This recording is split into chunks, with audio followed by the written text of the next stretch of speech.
Então, gente, vou começar do início, né, para que vocês possam entender.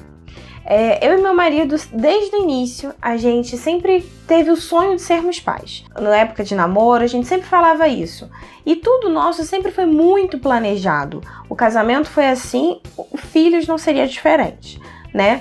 Então, quando a gente começou a ter o desejo de, acho que tá na hora, vamos ter o nosso filho, antes de iniciarmos as tentativas de fato, né? A gente foi no médico, né? Ele foi no médico, eu fui no médico para fazer um check-up, ver se tá tudo bem. E eu acho isso fundamental. Quando se, né, pode planejar uma gravidez, né, quando é uma gravidez planejada, ir ao médico para fazer exames, ver se tá tudo direitinho. Então assim foi, né? A gente teve a ideia de começar a tentar no final de 2020. A gente foi ao médico para ver se estava tudo bem. E em relação ao meu marido, estava tudo bem, eu também estava tudo bem, né? A gente nunca, na verdade, tinha tentado de fato engravidar para poder falar, vocês têm alguma dificuldade? Então a gente não tinha dificuldade, né? A gente, aliás, não tem. A gente sempre se cuidou, realmente a gente parou de se cuidar, digamos assim, né? De usar algum método contraceptivo quando a gente realmente, de fato, quis tentar engravidar. Então, tanto que no período de exames, a gente não tentava. E quando a gente começou as tentativas, né, antes de começar as tentativas, eu tenho síndrome do ovário policístico, né, então eu ouvi mais essa questão, e é super possível engravidar com o SOP, só que você tem que estar se cuidando, né, isso aí é um assunto até para outro vídeo, se for o caso, você precisa fazer exercício físico, ter uma alimentação balanceada, enfim. Né? Tem uma série aí de questões para síndrome do ovário policístico, mas, né, comigo estava tudo bem. A minha menstruação no final de 2020 estava vindo direitinha, então era possível sim, eu estava ovulando, era possível engravidar.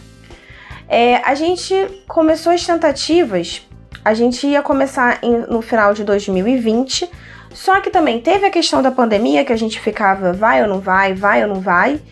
E eu tava aguardando o resultado de alguns exames para ver se estava tudo bem mesmo. E aí foi aquele negócio de fim de ano, eu sei que virou o ano de 2021. Eu lembro que eu tive uma consulta em janeiro, levando todos os exames para a médica, e viu que estava tudo bem, que eu poderia, né? E iríamos tentar por 6 meses, né? Era o plano. Vamos tentar naturalmente, tudo bem, por 6 meses. E aí, vamos ver como é que vai dar. Beleza, isso foi janeiro. Quando foi fevereiro, cadê?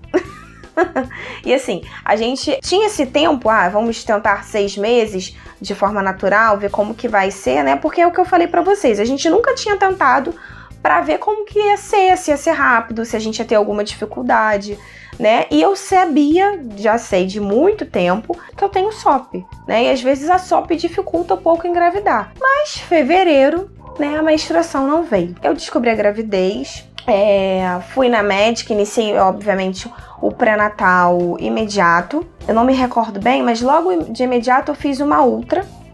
E nessa ultra, pela data da minha menstruação, dava que eu estaria de 6 semanas. Mas não, eu estava de 4 semanas, eu tive uma ovulação tardia, que é super comum, né? A gente tem de acordo com a data da menstruação, tem um estimado da data que vai ocorrer a ovulação. A minha não ocorreu ali, ocorreu um pouco depois.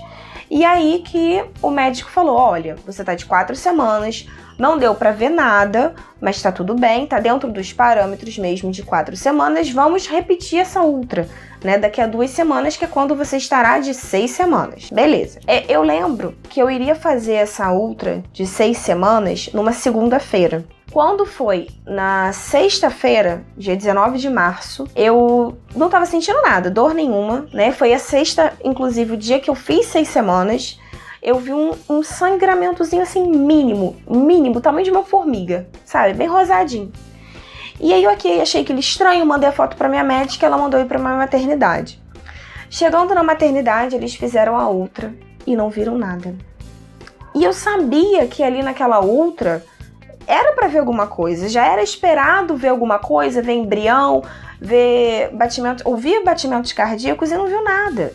E assim, pra mim foi muito difícil quando o médico falou, olha, não tem nada aqui. Foi um terror, eu só chorava, eu não existia. E aí o médico tentou me tranquilizar, não, pode ser a máquina, me levou para outra máquina de ultrassom e também não viu nada. E aí fez o beta na emergência.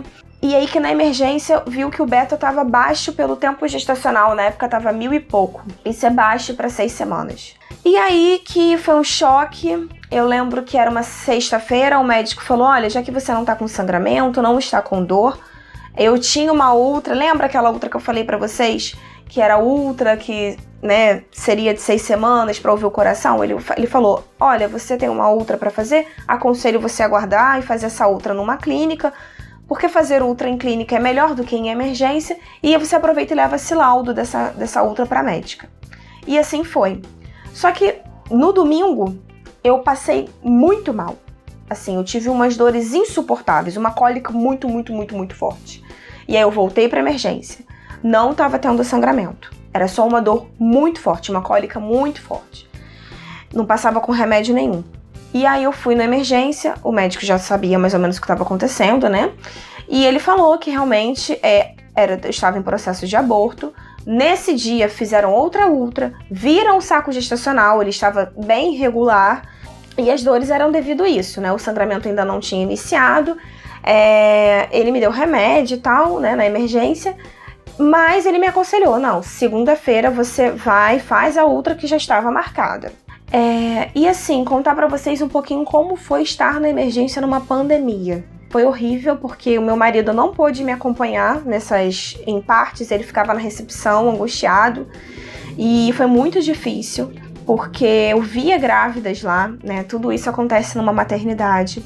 Então eu via grávidas, eu via mulheres também lá e eu, inconsolável, nessas horas a gente pensa, por que eu? Por que tá acontecendo isso comigo?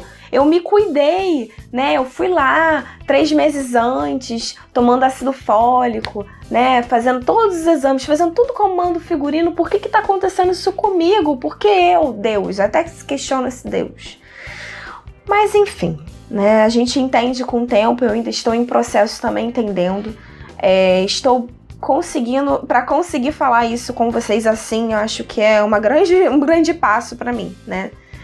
E aí na segunda-feira fiz a ultra, e na ultra já estava totalmente diferente, já não tinha mais o saco gestacional, já estava bem assim, desmanchado, vamos dizer assim, que eles chamam de restos ovulares, e o médico mesmo concluiu, olha, realmente, restos ovulares, você está em processo de aborto, tem que conversar com a sua médica, para se você vai fazer algum procedimento, curetagem, a 1000, né, que é uma aspiração, ou se vai guardar naturalmente. E nesse dia mesmo começou o meu sangramento, era dia 22 de março. Tô falando as datas pra a gente se situar aqui. E eu conversei com a minha médica e eu falei, não, vamos guardar naturalmente, porque já que eu já comecei o sangramento, eu vou ver se sai naturalmente, né, se o aborto espontâneo acontece, sem precisar fazer nenhuma intervenção. E isso passou a semana. E assim, durante a semana que eu tinha cólica, era uma cólica tipo de menstruação, mas muito forte, que não passava por remédio nenhum. Eu lembro que teve uma madrugada, inclusive, que eu virei à noite no vaso, sabe? Era uma dor, era contração. E eu ia pro chuveiro, botava água quente na lombar, era assim. Foi bem tenso. Mas eu não sei, eu acho que Deus já estava me preparando, sabe? Que algo mais sério estava por vir. E aí que é importante dizer que a médica falou que esse aborto, né, essa gravidez, era uma gravidez anembrionada, que é quando não se forma o embrião, só se formou o saco gestacional. É uma gravidez super comum acontecer, ela é bem comum, principalmente na primeira gestação. Né, por alguma questão, o próprio organismo, a própria natureza, o embrião não chegou a se desenvolver. Eles dizem que é defeito genético, né? Alguma questão genética, o próprio embrião ali não desenvolveu, né? E aí que isso passou a semana, 22 era uma segunda, passou aquela semana, o sangramento é importante dizer que o sangramento era um sangramento como uma menstruação, o fluxo menstrual, nada muito desesperador. Quando foi na segunda-feira, dia 29, eu senti muitas dores, as dores pioraram demais. E aí que eu comecei a ficar preocupada, sim, porque eu fiquei, gente, será que ainda tem resto ovular? Como que tá isso, né? Porque a dor piorou muito. Aí eu resolvi ir na emergência. E aí começou o terror, porque eles viram que o beta estava caindo, né, já estava caindo bastante, só que o resto ovular já tinha diminuído consideravelmente e eles viram um líquido na minha cavidade abdominal. E aí que eles falaram, olha, pode ser um cisto de corpo lúteo, que é normal acontecer, porque o cisto de corpo lúteo, pelo que eu entendi, tá, gente? Ele vai passando hormônio lá pro embrião, né, pro saco gestacional, enquanto a gente não tem placenta. Depois que a gente tem placenta, que acho que é após as 12 semanas, né, a partir das 12 semanas, aí não tem mais esse cisto. E quando tem esse cisto, às vezes esse cisto estoura e dá um sangramento, e isso causa dor, mas isso tudo é natural, o próprio corpo vai absorver. E aí, o que aconteceu? Eles começaram a desconfiar desse cisto dentro ali da cavidade, perto do ovário, né? Que vira um líquido. E me disseram, olha, Camila, você vai pra casa, se você não aguentar qualquer tipo de piorar, você corre aqui. Mas a gente vai acompanhar isso, volta aqui na quinta-feira pra gente poder ver isso. Quando foi no dia 30, à tarde, depois do almoço, as dores pioraram muito. E aí que eu comecei a observar o meu corpo. Não era só uma cólica, a dor era no abdômen. Parecia que dava um choque na minha perna até o joelho. Meio que a dor irradiava, sabe? E também a minha mão ficou roxa, as minhas mãos ficaram roxas. Tinha uma vontade de vomitar, fraqueza demais. O meu pé ficou roxo, boca roxa, horrível. Eu falei, olha, tá acontecendo alguma coisa. E aí eu falei, vou na emergência porque eu não estou aguentando. Fui na emergência de novo. E aí que pra minha surpresa, a médica, né, já era outra médica do plantão, falou que provavelmente era uma gravidez ectópica. Quando ela falou isso, aí meu chão acabou.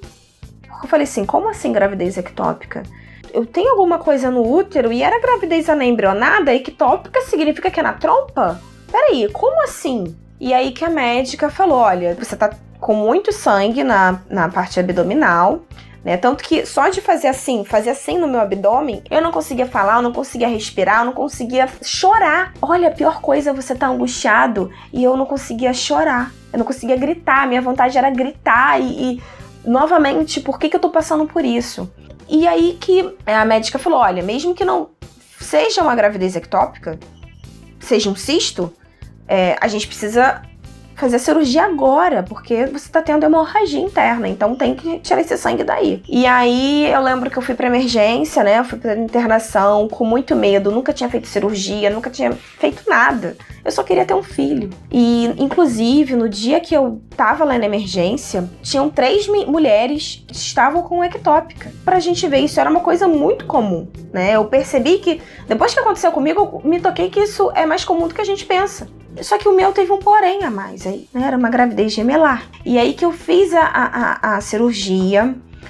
Eu lembro que a cirurgia, a médica falou que era uma cirurgia rápida, que seria no máximo 1 hora.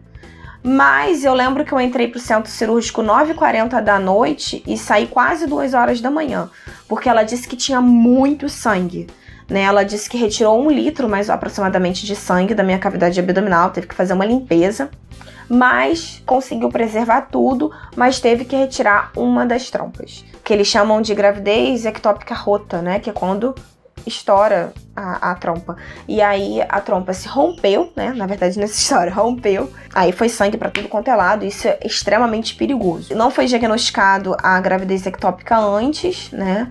Infelizmente, já foi diagnosticado quando a trompa já tinha se rompido. Eu já vi até alguns relatos de mulheres que conseguiam descobrir a tempo antes dela se romper. Mas a minha eu já descobri estourado. E aí que ela conseguiu preservar a outra trompa, os ovários, tudo direitinho, retirou só uma trompa e ela me disse, era uma gravidez ectópica e anembrionada, ou seja, um óvulo lá fecundado foi pro útero e o outro ficou preso em uma das trompas. E isso é bem raro de acontecer. Eu sei que quando isso aconteceu, eu fiquei assim muito perdida, porque eu sempre via na internet, nos relatos, a gravidez anembrionada.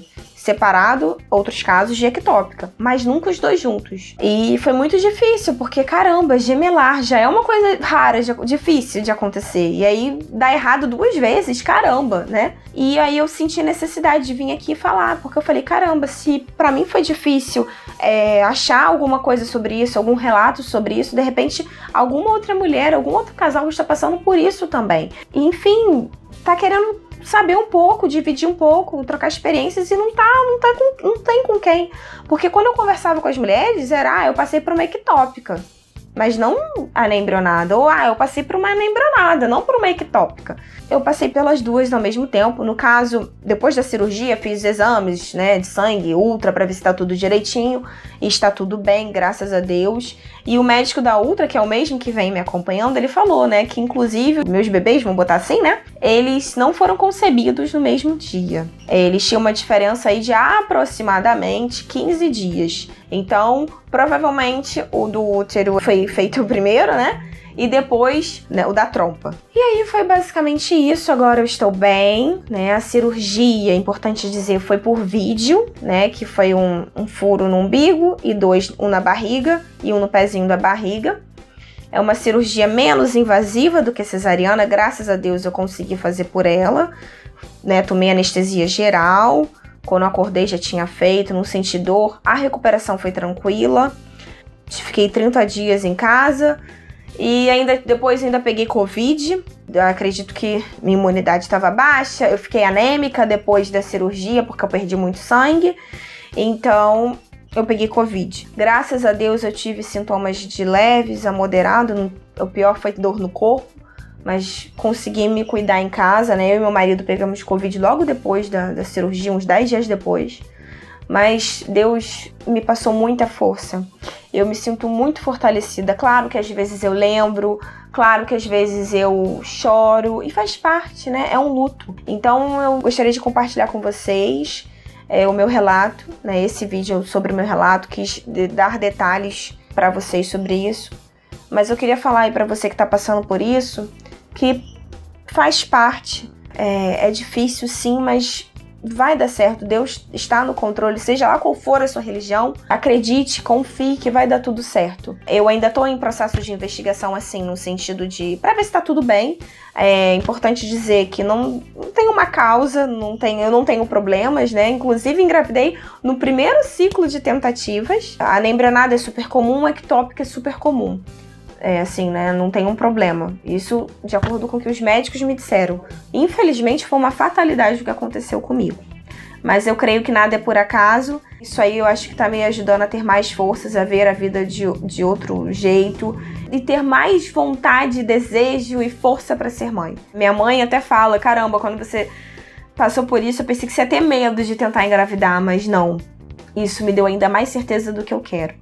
Então eu deixo esse vídeo aqui com vocês hoje. Eu pretendo falar mais sobre isso, porque eu acho que o aborto, ele é uma coisa pouco falada. Por exemplo, o Dia das Mães pra mim foi um dia muito difícil. E eu acredito que a gente, né, mães de anjinhos, nós somos muito invisíveis. Eu ouvi tanta coisa nesse período que posso depois em outro vídeo compartilhar com vocês. Você nem chegou a ter filho, não chegou nem a se formar. O que você tá sofrendo? É aquilo, né? Não é na nossa pele, a gente sabe o que a gente passou. Então, acho que temos que falar sim. Familiares falaram, não conta, né? Pessoas próximas, você vai contar? Não conta sobre o aborto. Conta para as pessoas só das próximas gestações que concluírem, que derem certo. Mas espera lá, gente, fez parte da minha história. Não tem como eu não falar. Ainda mais um caso desse, não tem como. Então eu senti, Deus tocou no meu coração que eu tinha que vir aqui falar com vocês e eu tô aqui. Então eu acho que por hoje é só. Eu não queria deixar de compartilhar nenhum ponto com vocês. Então a gente se vê no próximo vídeo. Não deixa de se inscrever no canal. Um beijão.